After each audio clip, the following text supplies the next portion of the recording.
শ্রেষ্ঠ দুটি আমল, এই আমল দুটি প্রতিদিন সকালবেলায় সূর্য ওঠার আগে করতে হবে।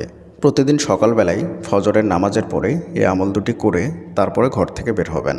এবং এই আমলটি আমার জীবনে বাস্তব এবং পরীক্ষিত সত্য আমল, যে আমলটা আমি নিজে করেছি এবং করার পরে ফলাফল পেয়েছি।